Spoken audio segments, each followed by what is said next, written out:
Fason Radyo. Fason Radyo'ya hoş geldiniz. Azerbaycan'dan haberler programındasınız. Bakü stüdyomuzdan herkese günaydın. Ben Özlem. Mən isə Əli. Hər vaxtınız xeyir, dəyərli dinləyicilər. 27 aprel bazar ertəsi gününün xəbər icmalı ilə qarşınızdayıq. Ali, bugün de yine dop doluyuz anlaşılan. Güne diyelim, güzel bir haberle başlayalım mı? Bakıyorum da sporla ilgili bir şampiyonluk var. Bəli Özləm, çox gözəl bir xəbərlə başlayırıq.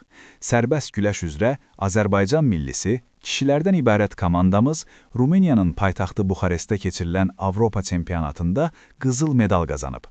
Finalda Gürcüstan yığmasına 8-2 hesabı ilə qalib gələrək, tarixində 6-cı dəfə Avropa çempionu adını qazanıb. Bu, həqiqətən də böyük qürurdur. Vay, harika. Serbest güreş bizde çok sevilen, çok başarılı olduğumuz bir alan. 6. kez Avrupa şampiyonu olmak inanılmaz bir başarı. Tüm güreşçileri ve Azerbaycan halkını canı gönülden tebrik ediyoruz buradan. Gürcistan'la final oynamak da ayrı bir heyecan katmıştır herhalde. Sözsüz ki, qonşu ölkə ilə final görüşü həmişə fərqli bir həyəcan daşıyır. Pəhlivanlarımız bizi sevindirdi. İndi isə gündəmin daha ciddi mövzularına keçək. Beynəlxalq siyasətdə önəmli bir bəyanat var. Ukrayna prezidenti Vladimir Zelenski, Rusiya ilə sülh danışıqlarının Azərbaycanda da keçirilə biləcəyini deyib. Bu çok önemli bir gelişme Ali. Yani İsviçre'de yapılması planlanan barış zirvesine ek olarak yeni bir platform önerisi mi bu? Zelenski neden özellikle Azerbaycan'ı işaret etmiş? Bəli, bu yeni bir təklifdir. Zelenski bildirib ki, bəzi ölkələr neytral mövqe sərgiləməkdə çətinlik çəkir. Azərbaycan isə həm Rusiya, həm də Ukrayna ilə tarixi əlaqələri olan neytral və etibarlı bir vasitəsi kimi tanınan bir ölkədir. Bu səbəbdən Bakının bu danışıqlara ev sahibliyi etməsi məqsədə uyğun olardı. Bu, Azərbaycanın beynəlxalq aləmdəki bitərəf və sülh yaratma mövqeyini bir daha təsdiqləyir. Anlıyorum. Türkiye'de benzer bir rol oynamaya çalışmıştı malum. Peki Bakü'nün bu teklife resmi bir yanıtı oldu mu? Hələlik rəsmi Bakıdan bu təklifə birbaşa cavab gəlməyib.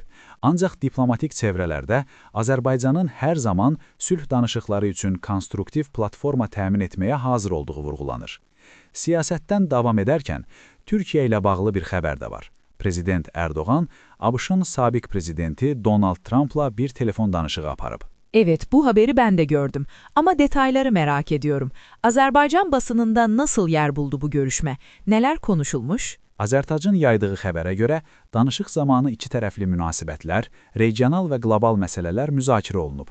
Erdoğan və Trump'ın NATO, yaxın mərkəzdəki vəziyyət və digər strateji mövzularda fikir mübadiləsi apardığı bildirilir. Detallı məzmunu barədə çox açıqlama verilməsə də, bu danışığın özü beynəlxalq mətbuatın diqqət mərkəzindədir. Anladım. Peki şimdi biraz da iç gündeme, Azerbaycan'ın kendi meselelerine dönelim istersen. Elindeki notlarda dikkatimi çeken bir başlık var. Hesaplama parlatası ve Gence ile ilgili bir durum. Bu hesaplama parlatası tam olarak nedir Ali? Bizdeki Sayıştay gibi bir kurum mu? Tamamilə doğrudur Özləm. Hesablama Palatası, dövlət büdcəsinin xərclənməsinə nəzarət edən ali audit orqanıdır. Yəni sizin Sayıştayınızın qarşılığıdır. Palatanın açıqlamasına görə Gəncə şəhər icra hakimiyyəti, yəni Gəncə valiliyi və bələdiyyəsi kimi düşünə bilərik. Dövlət satın almaları zamanı proqnozlaşdırılan qiymətdən 11 milyon manat, yəni təxminən 6,5 milyon dollar artıq xərcləyib. Bu, ciddi bir rəqəmdir və büdcə vəsaitindən səmərəsiz istifadə iddialarını gündəmə gətirib. 11 milyon manat. Gerçekten de çok büyük bir para. Peki bu haber hangi kaynakta yer aldı? Bu tür devlet kurumlarındaki usulsüzlük iddialarını Azerbaycan'da insanlar daha çok hangi medya organlarından takip ediyor?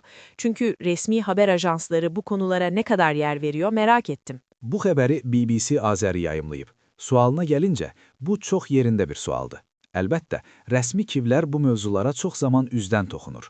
Ancaq Azərbaycanda Azadlıq Radiosu və Meydan TV kimi müstəqil, dövlət nəzarətində olmayan media platformaları var ki, məhz bu cür korrupsiya, məmur özbaşınalığı və büdcə yeyintisi kimi mövzuları dərindən araşdırır və ictimaiyyətə çatdırır. Onların fəaliyyəti bu məsələlərin unudulmamasında böyük rol oynayır. Anladım. Bu bilgi önemliydi. Yani eleştirel habercilik yapan bağımsız mecralar var. Tıpkı Türkiye'de olduğu gibi. Peki yine halkın cebini ilgilendiren bir başka habere geçelim mi? Öğretmenlerle ilgili bir gelişme var sanırım. Bəli, Təhsil Nazirliyi müəllimlərin işə qəbulu üzrə imtahanda iştirak üçün ödənişin məqləbini təsdiq edib. Namizədlər imtahanda iştirak etmək üçün 60 manat ödəməli olacaqlar. Bu qərar birmənalı qarşılanmayıb. 60 manat. Bu da yaklaşık 35 dolar yapıyor. Bir öğretmen adayı için yüksek bir meblağ mı bu? Sosyal medyada veya kamuoyunda bir tepki oldu mu bu karara? Bəli, sosial şəbəkələrdə müzakirələrə səbəb olub. Bəziləri bunun normal bir xidmət haqqı olduğunu düşünsə də, bir çoxları, xüsusilə də işsiz olan müəllim namizədləri üçün bu məbləğin yüksək olduğunu bildirirlər. Onlar, dövlətin gələcəyini quracaq müəllimlərdən bu cür ödəniş tələb etməsinin doğru olmadığını düşünürlər. Bu xəbərin mənbəyi də Azadlıq Radiosudur. Onu da qeyd edim. Eğitim gibi hassas bir konuda atılan her adımın tartışma yaratması doğal tabii. Şimdi biraz daha farklı bir konuya geçelim. Doğa olayları. Hazar Denizi'nde bir deprem olmuş. Bəli, bu sahar yerli vaxtla səhər saatlarında Xəzər dənizinin Azərbaycan sektorunda zəlzələ qeydə alınıb. Respublika Seysmoloji Xidmət Mərkəzindən verilən məlumata görə 3.1 magnitudlu zəlzələ hiss olunmayıb və hər hansı bir dağıntı və ya tələfat yoxdur. Neyse ki hissedilmemiş ve hasar yok. Deprem demişken Ali, dün İstanbul'da da ilginç ve biraz da komik bir olay yaşanmış. Azerbaycan basınına da yansımış. Yüksek müziği deprem sandılar diye bir başlık gördüm. Bəli, Musavat.com yazıb bu xəbəri. İstanbulun Esenyurt səmtində bir binanın altındakı əyləncə məkanından gələn yüksək baslı səsli musiqi bütün binanı titrədib. Sakinlər zəlzələ olduğunu zənn edərək böyük panika ilə özlərini küçəyə atıblar. Sonra məlum olub ki, bu zəlzələ deyil, sadəcə musiqidir. Sosial şəbəkələrdə də çox paylaşılan bir video olub. Ah İstanbullular ah. Deprem korkusuyla yaşayınca insan sesten bile korkar oluyor demek ki. Geçmiş olsun diyelim komşulara. Ali, programın sonuna yaklaşırken çok daha farklı, daha hüzünlü ama bir o kadar da saygıdeğer bir haber var elinde. Bəli Özləm, bu bir tarixə şahidlik xəbəridir.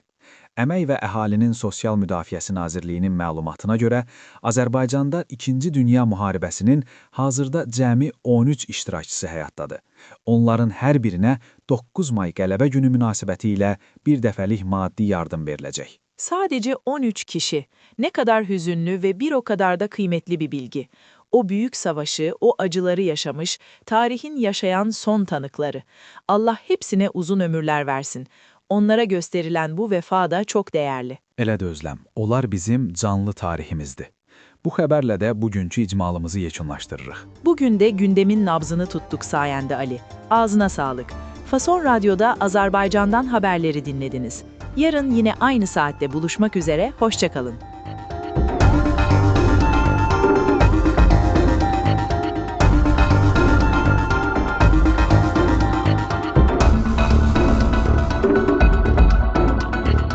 Fason Radyo